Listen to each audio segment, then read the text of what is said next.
کرکرا کرنا چاہ رہے ہیں، لیکن کچھ ٹکڑے اس کتاب میں سے اور کچھ فیض صاحب کی شاعری کے قطعات اور کچھ کچھ کیا، کچھ کرنے کو بھی دیا، کچھ میری پوتیاں اللہ ان کو بہت زندگی دے، جن کو میں پکڑ کے بولتا میں کو بیٹھو دادی بیٹھو چلو شروع کرو، تو وہ کتابیں خط الگ الگ سے کرنے، ان کی لسٹیں بنانی اور سارا کچھ یہ کرنا. So I had help, and of course there was my dear friend Bashir کی بیٹی یہاں بیٹھی ہوئی ہے، جس نے ایک ایک فل اسٹاپ، ایک ایک کاما اس کا جو کیا، because I'm O C D about spellings and so so. تو یہ کچھ ایسا وقت ہو گیا. دیکھیں ہر کام کا وقت مقرر ہوتا ہے، یہ وقت مقرر تھا اور اس وقت مجھے کرنا تھا اور میں نے یہ کیا. میرے خیال میں شاید اگر میں اس کو پہلے لکھتی تھی تو پتہ نہیں شاید میں اتنے دل سے لکھتی نہ لکھتی، اتنی تسلی سے لکھتی نہ لکھتی، جلدی میں لکھ دیتی، کچھ چیزیں چھوڑ دیتی، کچھ باتیں چھوڑ دیتی. I can't say, but I believe strongly that there is a time and a place, and this was the time. کہ آخر تمہاری آزمائش ختم ہوئی.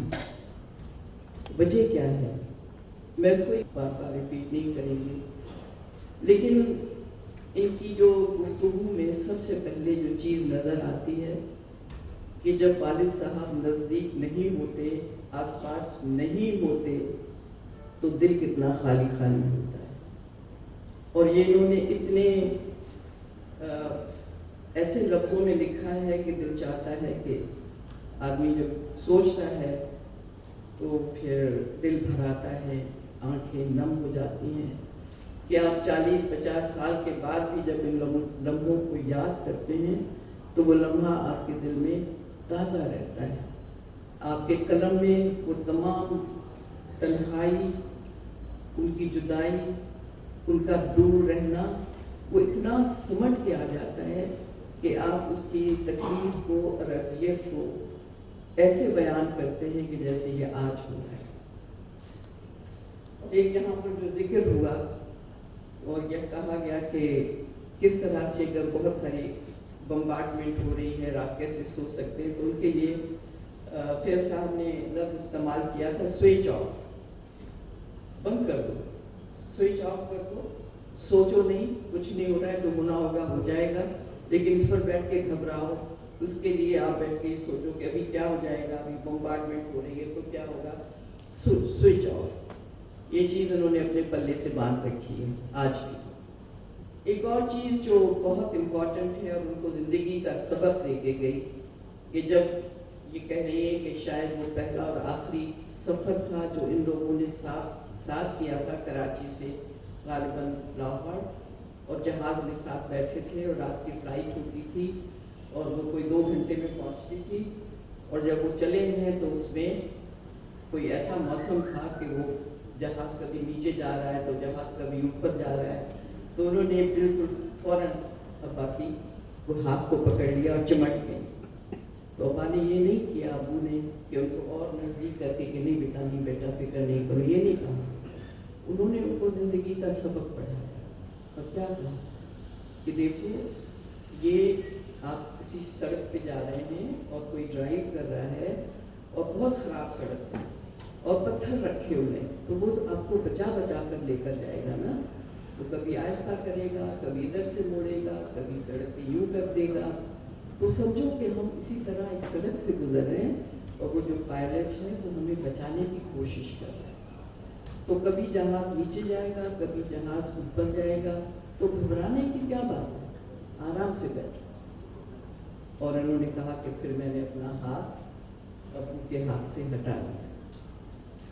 تو زندگی کے جو یہ سبق فیض صاحب نے ان کو دیے وہ ان کی زندگی کے ساتھ چلتے رہے، آج بھی چل رہے ہیں. جو بہت